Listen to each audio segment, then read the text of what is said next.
আসসালামু আলাইকুম দর্শক, বৌমা ওই যে আলু করতে আছে, আলু ভাজি করবে। আমি মুরগি আনছি, আজকে মুরগির রেজাল্ট হইবে। বৌমা তোমার ওই আলু ভাজি রেজি খামু না, ওই মুরগি আনছি, মুরগির রেজালা করো আর সাদা পোলাও করো। আরে কি আলু ভাজি, এই ঈদ গেছে, এখন আলু ভাজি খামু। মুরগির রেজালা করো তুমি। রেজালা রান্না করার লাগি চুলে করাই দিয়ে দিলাম তেল, দারচিনি, এলাইচ, পেস্ট। রেজালা রান্না করার লাগি মুরগির মাংসের সাইজটা একটু বড় বড় করে নিই। রসুন, আদা, জিরের গুঁড়ো, মরিচের গুঁড়ো।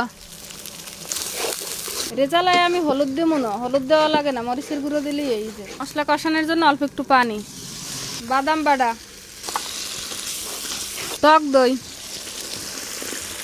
মশলাটা কষানো হয়ে গেছে, এখন দিয়ে দিম কয়েকটা কাঁচামরিচ।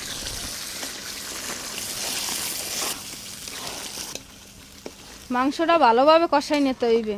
শ্বশুরের আবদার হাতে রাখতেই হইবে, মুরব্বীর আবদার। মাংসটা কষানো হয়ে গেছে, এবার দুধ দিয়ে রান্না করে নেব। দর্শক, আজ কামটা হয়েছিল কি কন, রানতে যাই দেখি আর লবণই দিইনি, হেলে কিরেমে রইতে আসবো। ভাগ্য ভালো মনে কর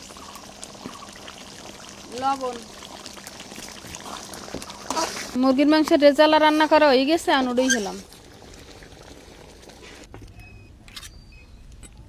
দর্শক, বৌমায় মুরগির রেজালা বানাই হেলাইছে, আর এদিকে সাদা পোলাও করছে। এখন আমি খামু, তাহলে বিয়ে বাড়ির মতন কালার হয়েছে। বিসমিল্লা। ও পোলাও দুগো কালে ঝুরঝুরা করছে। বিসমিল্লা। সুপার টেস্ট হয়েছে। বৌমার হাতে রান্না সবসময় ভালো হয়, আজকে একটু বেশি ভালো হয়েছে। ভালো থাকেন, সুস্থ থাকেন। আমি মুরগির রেজালা দিয়ে পোলাও খাইতে থাকি। আগামী দিন নতুন ভিডিওতে দেখা হবে।